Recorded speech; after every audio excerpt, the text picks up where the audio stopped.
وسلم پر وحی کا ابتدائی دور اچھے سچے پاکیزہ خوابوں سے شروع ہوا۔ آپ خواب میں جو کچھ دیکھتے وہ صبح کی روشنی کی طرح صحیح اور سچا ثابت ہوتا۔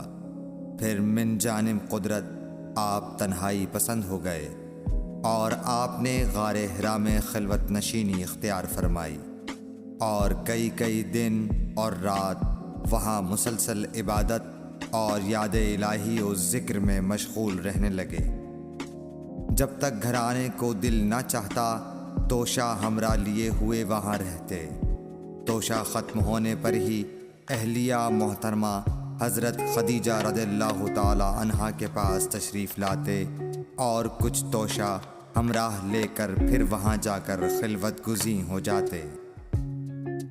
یہی طریقہ جاری رہا یہاں تک کہ آپ پر حق منکشف ہو گیا اور آپ غار حرا ہی میں قیام پذیر تھے کہ اچانک حضرت جبرائیل علیہ السلام آپ کے پاس حاضر ہوئے اور کہنے لگے کہ اے محمد پڑھو۔ آپ فرماتے ہیں کہ میں نے کہا کہ میں پڑھنا نہیں جانتا۔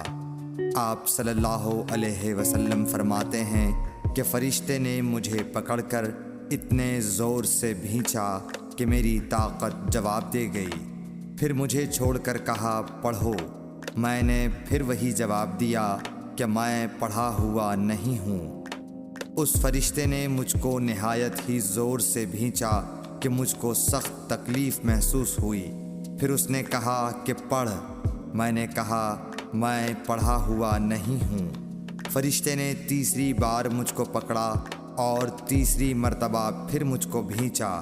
پھر مجھے چھوڑ دیا اور کہنے لگا کہ پڑھو اپنے رب کے نام کی مدد سے جس نے پیدا کیا اور انسان کو خون کی پھٹکی سے بنایا۔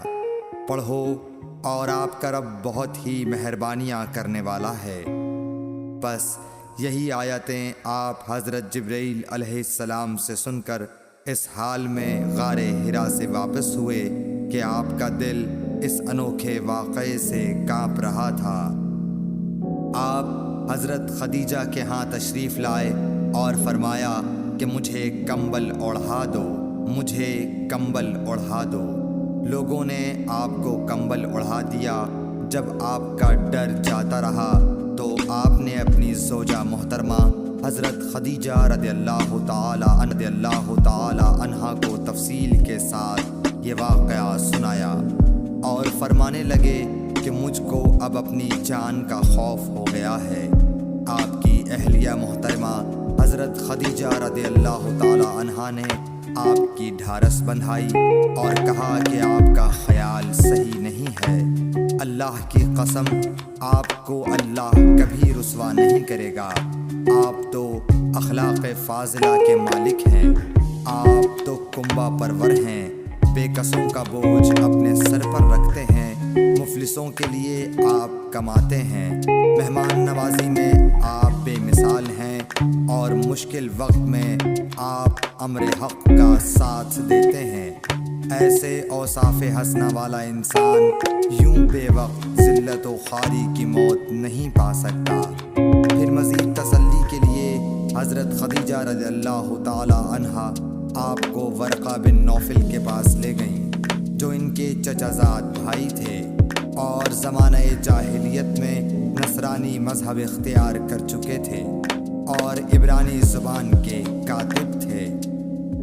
چنانچہ انجیل کو بھی حسب منشائے خداوندی عبرانی زبان میں لکھا کرتے تھے۔ انجیل سریانی زبان میں نازل ہوئی تھی، پھر اس کا ترجمہ عبرانی زبان میں ہوا۔ ورقہ اسی کو لکھتے تھے۔ وہ بہت بوڑھے ہو گئے تھے، یہاں تک کہ ان کی بینائی بھی رخصت ہو چکی تھی۔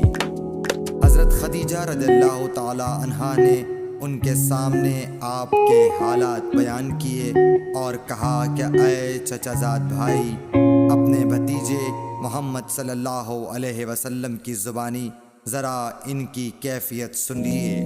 وہ بولے کہ بھتیجے، آپ نے جو کچھ دیکھا ہے اس کی تفصیل سناؤ۔ چنانچہ آپ صلی اللہ علیہ وآلہ وسلم نے از اول تا آخر پورا واقعہ سنایا، جسے سن کر ورقہ بے اختیار ہو کر بول اٹھے کہ یہ تو وہی ناموس معزز رازدان فرشتہ ہے جسے اللہ نے حضرت موسیٰ علیہ السلام پر وحی دے کر بھیجا تھا۔